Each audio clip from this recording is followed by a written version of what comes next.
रेखा के पिता दिल्ली में किसी तरह अपने और अपने परिवार का पेट पाल रहे थे, पर एक दिन अरे रमेश, तुम्हारी बेटी के तो समझो भाग्य ही खुल गए। वकील लड़के का रिश्ता आया है। अरे वाह, कब करना चाहते हैं शादी? वो लोग तो जल्द से जल्द ही करेंगे। बाकी शाम को मैंने रेखा को देखने के लिए बुला लिया है। तेरा घर छोटा है तो तुम लोग मेरे घर ही आ जाना। राकेश और उसकी बीवी सारी तैयारी के साथ रोहित और रेखा की शादी कर देते हैं। लेकिन अगले ही दिन देखो रेखा, शादी भले ही हो गई है, लेकिन तुम ये मत सोचना कि मैं किसी जोरू के गुलाम टाइप रहूंगा। रेखा को रोहित की बात अजीब लगती है। मैं ये तो सोच भी नहीं सकती और ना ही चाहती हूँ, लेकिन शादी के अगले ही दिन इस तरह की बात की उम्मीद भी नहीं थी। रोहित रेखा के मुंह से ये बात सुनकर गुस्सा हो जाता है। अरे, काफी जबान भी चला लेती हो। माँ ने सिखाया नहीं कि पति से कैसे बात करते हैं? रेखा अब चुप रहने में ही भलाई समझती है। रेखा, जल्दी से नाश्ता तैयार कर लो। आज पहला दिन है, सारे काम तुम्हें समझा दूंगी। ये नौकरानी है जो तुम्हें बता देगी कि कैसे कैसे क्या करना है। फिर इसकी कल से छुट्टी है। रेखा भी ससुराल में जी जान लगाकर काम करने लगती है। खाली समय मिलता तो पति के वकालत की किताब उठाकर पढ़ने लगती। ये क्या, जब देखो तब पढ़ती रहती है। अच्छा सुन, कल पिता के घर से 20,000 रुपए लेकर आना। मेरे छोटे बेटे की फीस भरनी है। लेकिन पापा क्यों भरेंगे उसकी फीस? अरे वाह जी वाह, पापा क्यों भरेंगे? तो ये बता, हम क्यों रखेंगे तुझे यहाँ? क्यों खाना देंगे फ्री में? अरे, क्योंकि मैं बहू हूँ इस घर की। तभी वहाँ रोहित आ जाता है। अरे वाह, बड़ी जबान चला रही हो। चुपचाप माँ जो कह रही है वैसा कर, वरना सामान उठा और जा अपनी झोपड़ी में। बेचारी रेखा क्या करती, पिता के घर जाती है, उनको सारा हाल बताती है। पिता भी जैसे तैसे पैसों का इंतजाम कर बेटी को ससुराल के लिए विदा करते हैं। देखा, अब कहाँ से आए पैसे?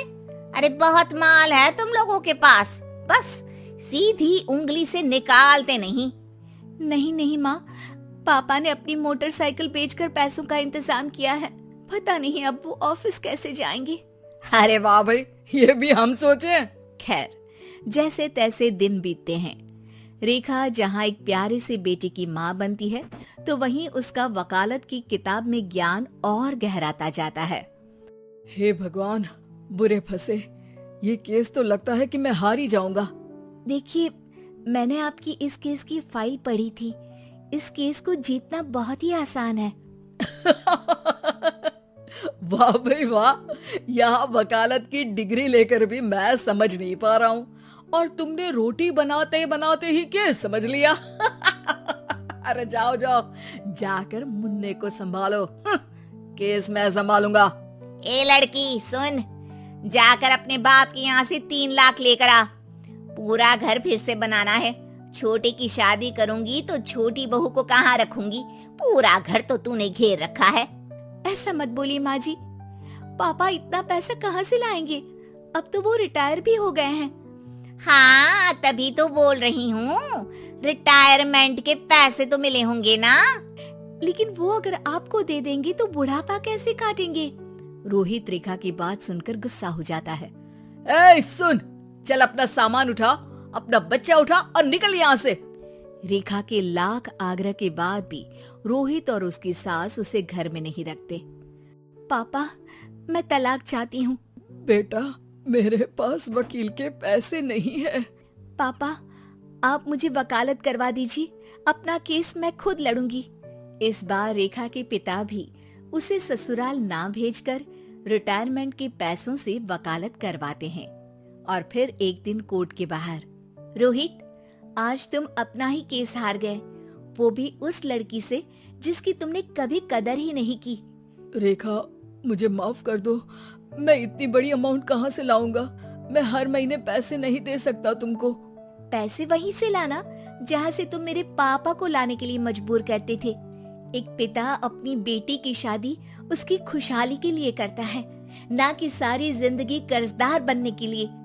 अरे, मेरे ही बेटे की किताब पढ़ पढ़ कर ज्ञान बांट रही हो। वकालत की किताब तो ससुराल में ही पड़ी थी ना।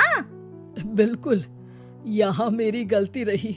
जिस पैसे से मैंने इसकी शादी की थी, मुझे वो पैसे पहले इसकी पढ़ाई में लगाना चाहिए था। और आज रेखा एक जानी मानी वकील के रूप में काम कर रही है।